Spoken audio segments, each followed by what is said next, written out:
Olá, sejam bem-vindos à nossa primeira aula de eletrônica analógica. Eu sou o professor Breno Moura, não sei se vocês lembram de mim, mas nós vamos começar a partir de agora o nosso curso de eletrônica analógica. E na aula de hoje, os nossos objetivos são conhecer o que são os semicondutores e conhecer o funcionamento da junção PN, ok? Então, para começar, a gente primeiro precisa falar sobre os condutores. Eu já até coloquei um aí, certo?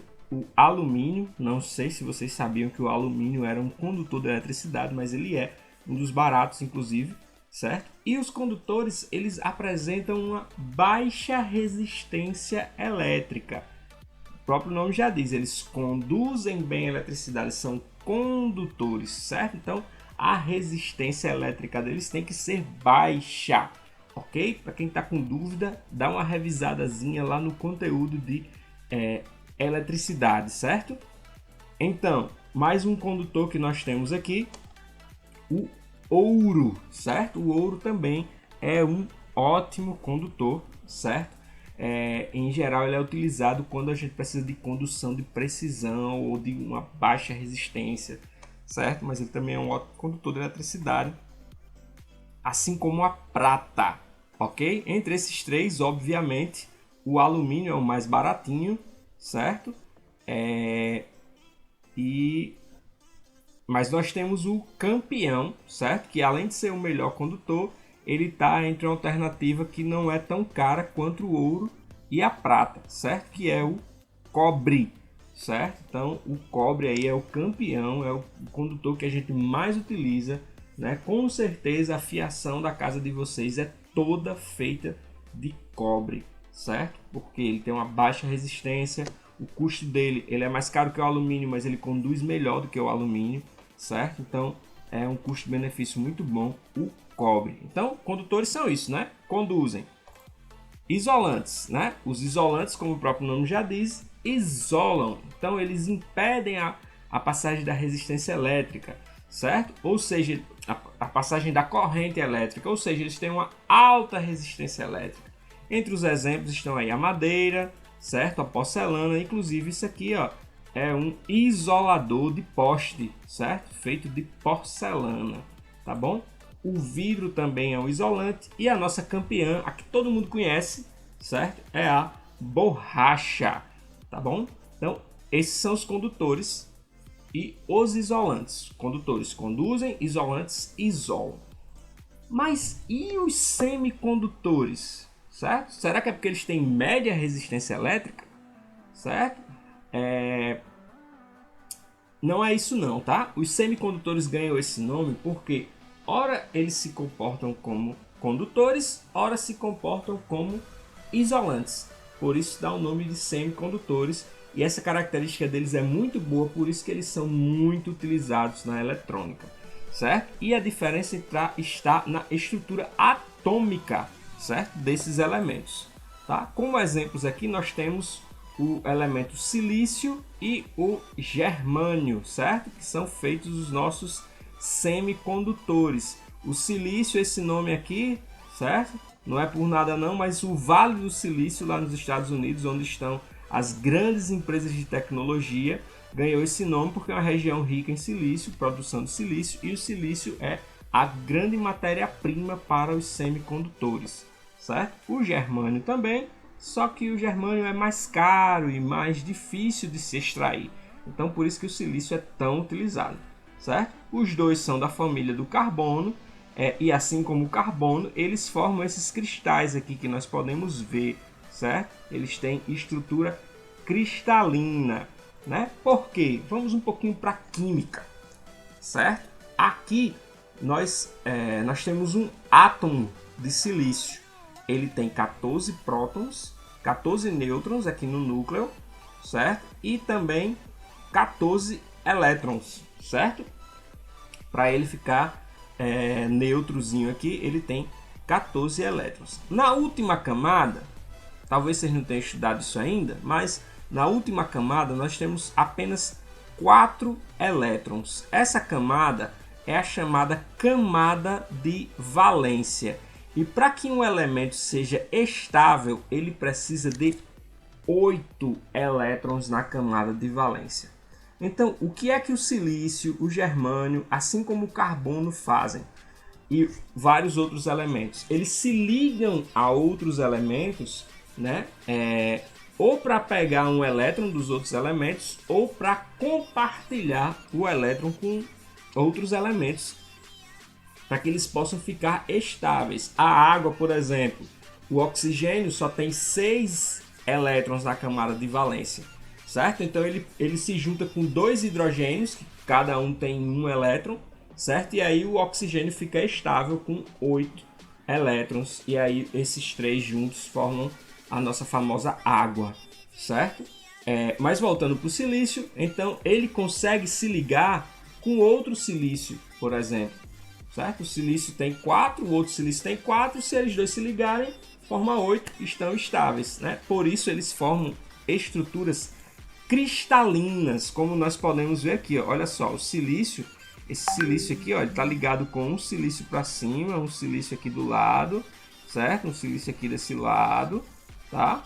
E um silício para cá também, tá? Então ele fica estável e todos os outros silícios estáveis e eles vão formando um cristal, certo? Esses são os semicondutores. E aí, qual é o pulo do gato, certo?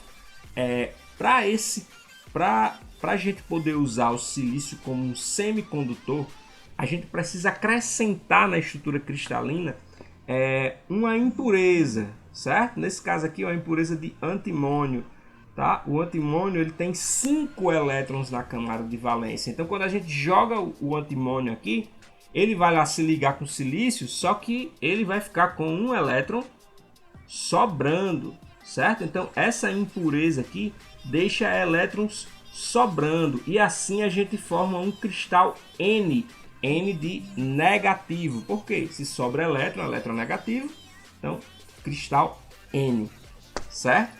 Aí daqui a pouco a gente chega na junção PN, tá? Formou o cristal N.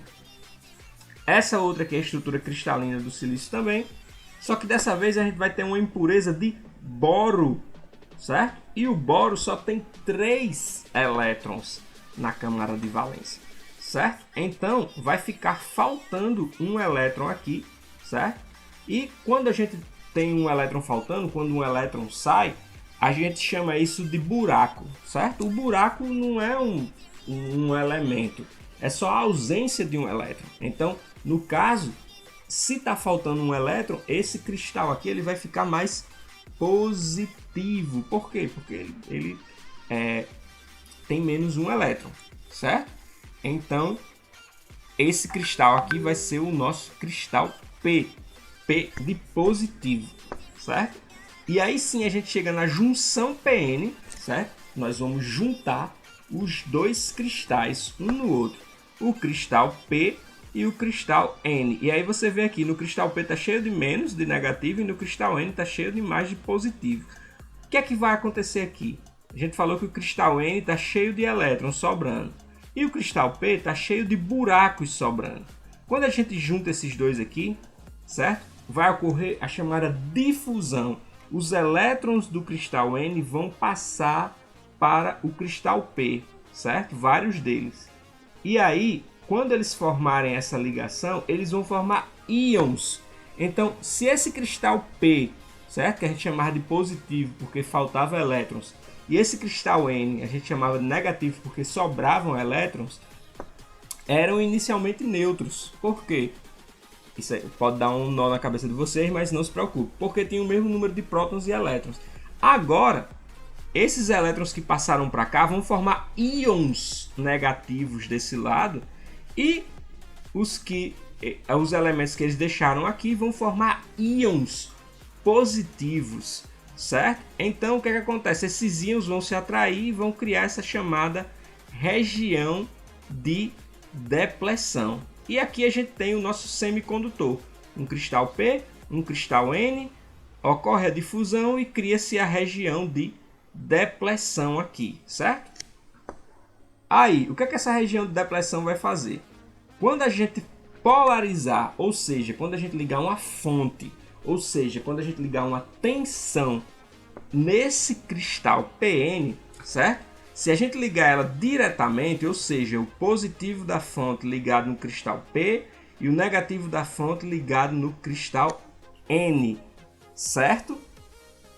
Então,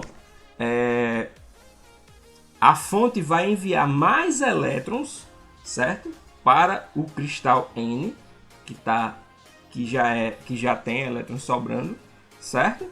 E vai retirar esses elétrons do cristal P, ou seja, ele vai colocar buracos. Se ele retira elétrons, ele coloca buracos. Então, o que vai acontecer aqui? Se ele joga mais elétrons desse lado, a gente sabe que os elétrons pulam para esse lado aqui para ir para os buracos, né? E se ele tira elétrons aqui, vai sempre ficar faltando elétrons e sempre sobrar aqui. Vai surgir, então, uma corrente elétrica, certo? Que a gente aprendeu lá em eletricidade. Então, quando a gente liga o positivo da fonte no cristal P e o negativo da fonte no cristal N, surge uma corrente desse jeito aqui, ó. Depois eu vou falar sobre esse moço aqui, é o diodo, certo? Então surge uma corrente ligando o positivo no positivo, o negativo no negativo, certo? Fazendo ao contrário, certo? Agora ligando o positivo no negativo no cristal N e o negativo no positivo, ou seja, no cristal P, certo? A gente vai ficar enviando elétrons, aqui ao contrário, enviando elétrons para o cristal P dessa vez. Esses elétrons que estão no cristal P vão formar cada vez mais íons negativos aqui. E os elétrons que saem do cristal N vão formar cada vez mais íons positivos. Ou seja, essa região de depressão, essa barreira de potencial vai aumentar e vai fazer cessar a corrente. Não vai ter corrente elétrica aí. Os elétrons não vão conseguir passar de um cristal para o outro e não vai haver condução. Ou seja, dessa maneira aqui, o semicondutor vai se comportar como isolante. Ele não vai deixar passar a corrente elétrica, certo? Então aqui, ó, a gente tem uma animaçãozinha, certo? Primeiro, ó, fica aqui, tá desligado, tá?